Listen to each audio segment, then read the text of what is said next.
খালি দিলে খায়ালেম হয় না গাইবি এলেন যাহার নাই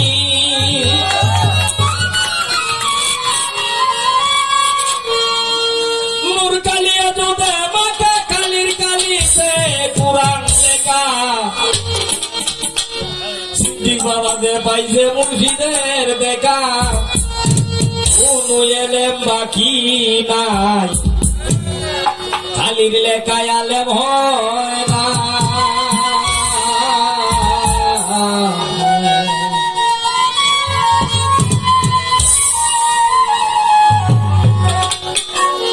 খালির লেখায় আলেম হয় না গাইবি এলেম যার নাই বেড়া গাইবি এলেম যাহার নাই নূর কালিয়া দুধে মাকে খালির কালিতে কোরআন লেখা যে পাইছে মুর্শিদের দেখা যে পাইছে মুর্শিদের দেখা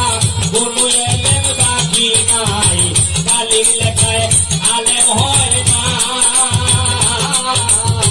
খালির লেখায় আলেম হয় না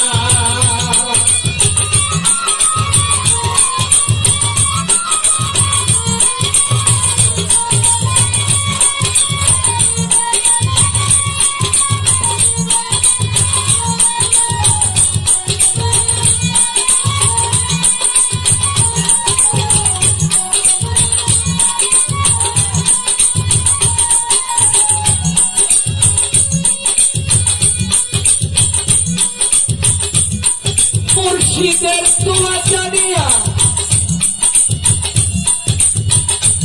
ও সিদ্দিক বাজার তুমি নিগুম করে বৈশ দয়া মুর্শিদের তোমা জানিয়া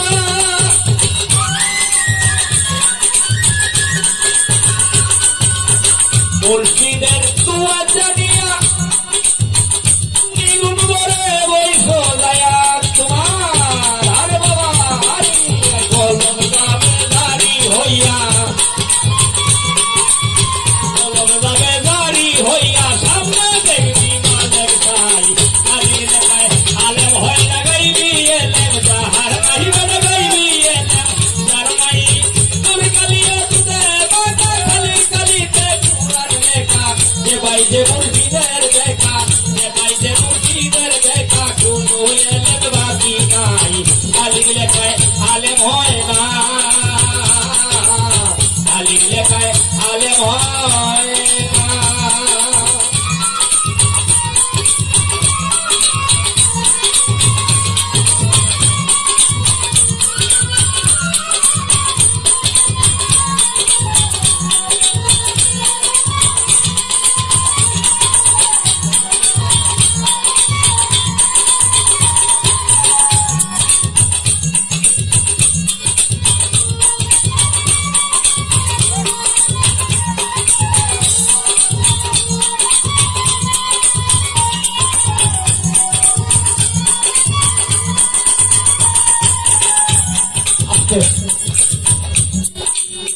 বাংলাদেশের সুনামধন্য একজন গায়ক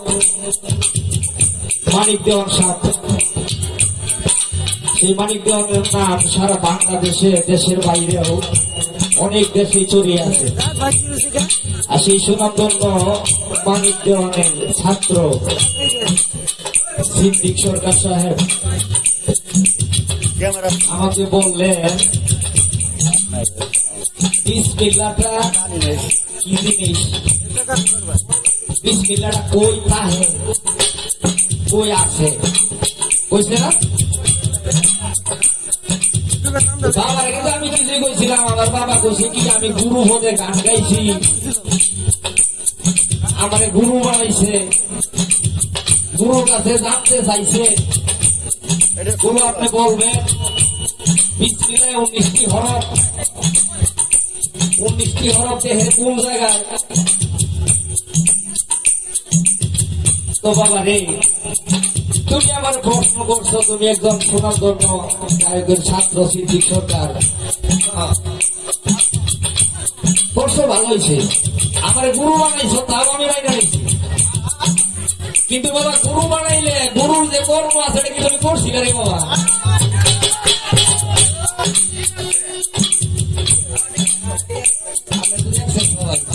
গেছে কেমন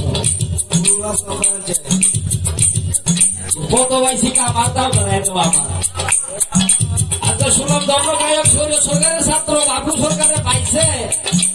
পাইয়া উস্তাদ বানাই লাইছে, গরু বানাই লাইছে, গরু বানাইয়া 8টা 10টা প্রশ্ন করে বলেছে। বাবা তোমার প্রশ্নের উত্তর দিব, কাটিয়ে বাকি রাখতাম না। তো আমার কষ্ট এটাই যে গরুর কাছে গেলে একজন গরুকে প্রশ্ন করলে বা গরুর কাছে জিজ্ঞাসা করলে নবভক্তি দিয়া তারপরে তার বক্তব্য, তারপরে তার ফরজ দিয়া তারপর গরুর কাছে জিজ্ঞাসা করতে হয় যে বাবা আমি তো ছোট মানুষ, আমি জানি না, তো বাবা আপনি একটু বলবেন এই বিষয়টা, তাহলে তুমি ভক্ত। কিন্তু বাবা এত বড় একজন গায়কের ছাত্র তুমি এরকম কথা যদি কও যতটুকু বুঝছি বাবা ততটুকু বলছে, তোমার বাবা তোমার কথা উত্তর দেব আমি।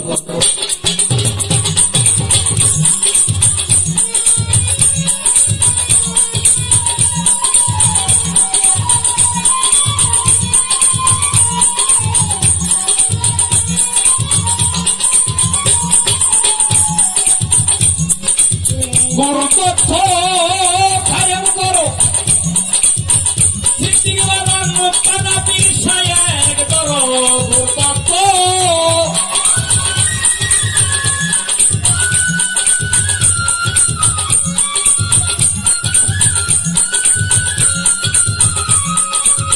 গুরু তথ্য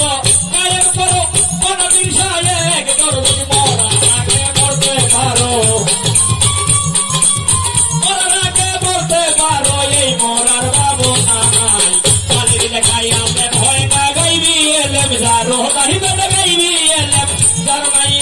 তোর কালিয়ে তুদে মাতা খালির কালিতে কুরআন লেখা যে পাইছে মুর্শিদের দেখা, যে পাইছে মুর্শিদের দেখা, কোনো এলেম বাকি নাই কালির লেখায় আলেম হয় না,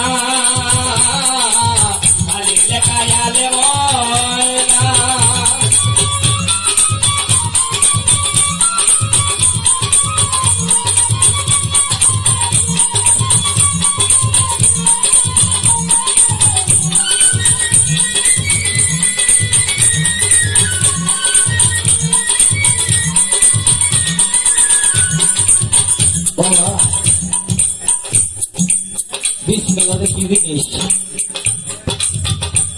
আমাদের একটা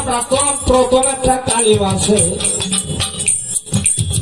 লা ইলাহা ইল্লাল্লাহু আদম সফিউল্লাহ। দ্বিতীয় একটা কালিমা আছে, লা ইলাহা ইল্লাল্লাহু ইব্রাহিম খলিলুল্লাহ।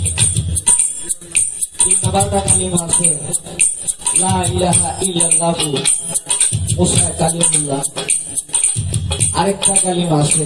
লা ইলাহা ইল্লাল্লাহু মুহাম্মাদুর রাসূলুল্লাহ সাল্লাল্লাহু আলাইহি ওয়াসাল্লাম। তুমি পাইছো 4 কালিমা। আরেকটা কালিমা আছে, লা ইলাহা ইল্লাল্লাহু আনওয়ারুল আরশি সিদ্দিক নিদানি রাসূলুল্লাহ সাল্লাল্লাহু আলাইহি ওয়াসাল্লাম। বাবা আমি তোমার কালিমা বিসমিল্লাহ, তো ভালো করে জ্ঞান দিয়ে বুঝছো, কিন্তু গুরু বানাই সমরে আমি তোমার বিসমিল্লাহ। এত কিছু কইতে পারো না, ক্ষুদ্র মানুষ সাহসে বলেন না ভাই, জানি না। তো আরো যদি কিছু জানাতে তোমার পরে করবো, আরো তোমার কিছু উত্তর আছে, এই যে আমি তোমার গান এই দিব সব কিছু বুঝে নিও।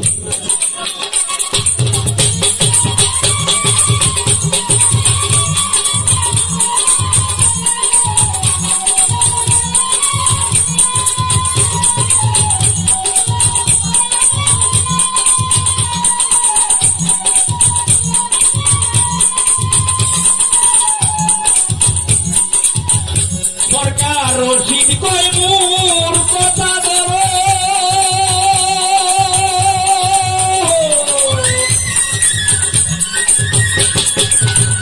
সরকার রশিদ কয় মোর কথা ধরো, মরণের আগে বড় হিমেল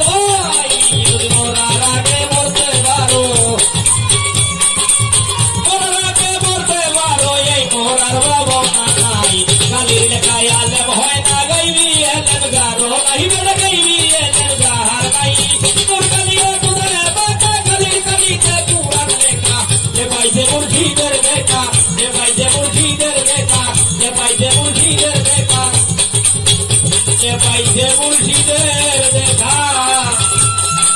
তুমি এলে পাখি